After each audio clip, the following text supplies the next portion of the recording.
ଆଜି ଦିନ 12ଟା ସମୟରେ ତେଲେଙ୍ଗା ସାହିର ଲକ୍ଷ୍ମଣ ପାତ୍ରଙ୍କର ପୁଅ ଦିବ୍ୟଜ୍ୟୋତି ପାତ୍ର ଓରଫ ସାନ କାଳିଆ ବଜାରରୁ ଘରକୁ ଫେରୁଥିବା ସମୟରେ 10ରୁ 15 ଜଣ ବ୍ୟକ୍ତି ରେଳ ଷ୍ଟେସନ ନିକଟରେ ଥିବା ଶିଶୁ ଉଦ୍ୟାନ ନିକଟରେ ମରଣାନ୍ତକ ଆକ୍ରମଣ କରିଥିଲେ।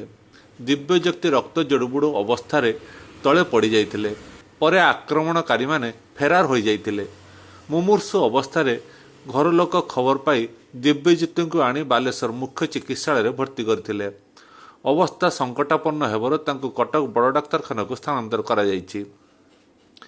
ପୂର୍ବ ଶତ୍ରୁତାକୁ କେନ୍ଦ୍ର କରି ଏହି ଆକ୍ରମଣ ହୋଇଛି ବୋଲି ତାଙ୍କର ମା କହିଛନ୍ତି। ସେହିଭଳି ତାଙ୍କର ମା କହିଛନ୍ତି ଦିବ୍ୟଜ୍ୟୋତି ରେଳ ଟିକଟ କିଣାବିକା କରୁଥିଲେ। ତାକୁ ନେଇ ମଧ୍ୟ ଏହା ହୋଇଥାଇପାରେ ବୋଲି ସେ ସନ୍ଦେହ କରୁଛନ୍ତି। ସହଦେବଖୁଣ୍ଟା ପୁଲିସ ଏହା ଉପରେ ଅନୁସନ୍ଧାନ ଜାରି ରଖିଛି। ବର୍ତ୍ତମାନ ସୁଦ୍ଧା କାହାରିକୁ ଗିରଫ କରାଯାଇପାରି ନାହିଁ। ମୁଁ ତ ଘର ଥିଲି, ମୁଁ ଜାଣେନି। ମୋତେ ଜଣେ ଗୋଟେ ଛୁଆ ମୋର ଫୋନ୍ କରିକି କହିଲା ଯେ ଏମିତି ତମ ପୁଅକୁ ମାଡ଼ ହେଇଛି।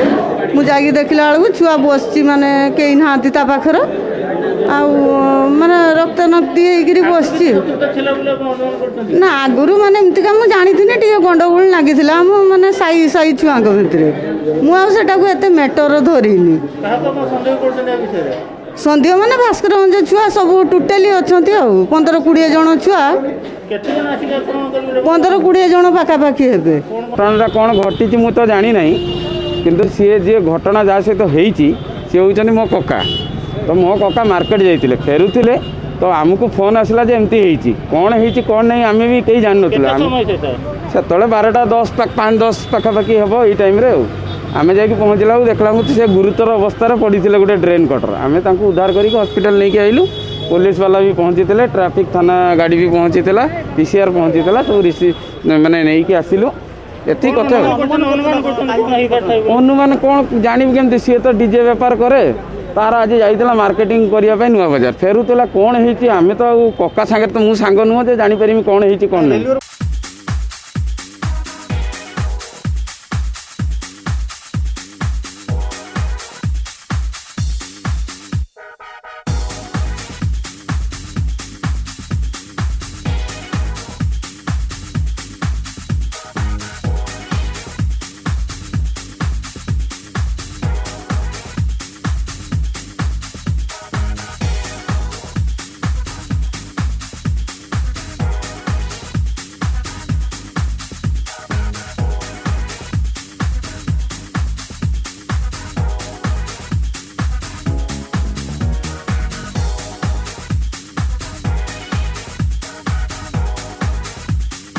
लक्ष्मीनारायण ज्वेलर्स, विवेकानंद मार्ग, बालेश्वर।